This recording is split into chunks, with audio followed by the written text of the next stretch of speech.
All the victories this year have come with them having less than 50% possession. Yep. Now, that tells me they need speed out wide. Well, absolutely, and they're quite happy to sort of sit back and break them down. Gary O'Neill, as I said, knows this is going to be a very difficult game because he prefers opposition teams to come at them. Everton's not going to do that. They're the one who's going to be quite happy to counter-attack. And you mentioned the two wingers, absolutely.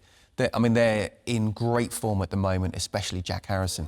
He's been a really, really good signing. He can play in either wing, to be fair to him. Both of them can. Left foot, right-footed. I mean, that's an amazing finish, it really is. But he's someone who is able to deal with really hostile atmospheres. He's played for Leeds at Ellen Road, where it can be difficult if you're the home player, but it's a big, big club. Everton, we know, is a big club. The fans expectant, certainly not wanting their team to be where they've been for the last few seasons. But he's come in and he's been a breath of fresh air. He really has on that, whether it be the left on or the right-hand side. But the fact is, he normally plays on the right. He can come inside. And I tell you what, Adam, as well, I'm telling you from personal experience as a fullback, when you know you're up against a winger who can go either way, who's comfortable on either foot, you don't know which way he's going to go. So you don't know which way to show him as well. He's a very intelligent player that is not just happy playing on the wing. He can come inside and be very clever as well. Yeah, and they're adding goals as well. There's wingers who are great wing play, creating for others, don't necessarily get the goals that you would want from them. And these two are chipping in and doing it for an Everton side as well. It's interesting because I was looking at Harrison in particular. He's 27 now. You keep thinking he's like this young kid still, or I do at least, but he's 27. That's the age when you want to be playing some of your best stuff, and he certainly is. He's rising to the challenge. How does this fit in for someone like Calvert-Lewin? How important is their service to him? Oh, it's a godsend. That's what you want, especially as Calvert-Lewin plays as well. Late runs into the box, lots of headers, particularly both of those wingers we mentioned can get to the byline, hang a cross up. Those ones where the best goals where you're going to score and then you score. It's like the best it's the best feeling in the world. And when you've got someone who knows your game and those wingers who are getting to the byline, cutting it back, chipping it up, and you always seem to be in the right place. That's a relationship that takes a little while to build, but when you get it, you just wish it could last forever. And it's really hard to find as well. I'll tell you what, Adam, Rasmus Højlund would prefer to play for Everton right now than Manchester United, because those crosses come in.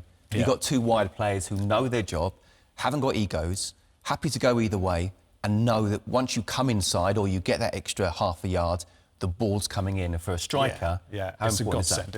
It's just, you don't have to be screaming at everyone. You don't keep making runs, then not getting the ball and getting frustrated. Just do your job. It's a simple game. Put the ball in, and I'll be there. That's what's happening for Everton at the moment. It also feels at times that maybe the pressure isn't so heavily on Calvert-Lewin. It was probably at the start of the season when they lost the 3 on the bounce, and he'd been carrying an injury.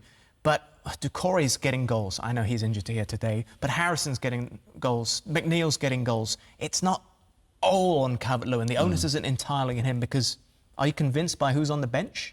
Should he get injured? No. I think Beto is potential, but you can't wait for potential in the Premier League, especially not when you're, right down there. I think, though, Sean Dyche has been very clever in managing the minutes of Dominic Calvert-Lewin. He knows he can't play him every single game and every single minute of every single game. Otherwise, he will break down. So, yes, of course, managers want your goal scorer that can, in an ideal world, guarantee you 15 to 20 goals. But even if you have that striker, you still want others to chip in. And that's something which, to be fair, the Everton players are doing right now. And look, we know they should be top half right now and maybe even chasing Europe. Now they've gone down again. They've had a couple of bad results against a couple of top teams. Now it's time to kick on again and just get away from the relegation zone. Well, I want to ask about that, because the importance of a victory today after consecutive defeats, heading into the new year, FA Cup about to start. They went out of a cup competition as well. But I feel that might be overreacting at the same time because of who they lost against, Dave. Am I? It is, but also it's still losing a game of football, and it still has the same mental impact on the players. You've got to go again next week, and it can be tough, and you suddenly feel a little bit pressure. You start looking over your shoulder. I think I've always said with football, one loss is unfortunate.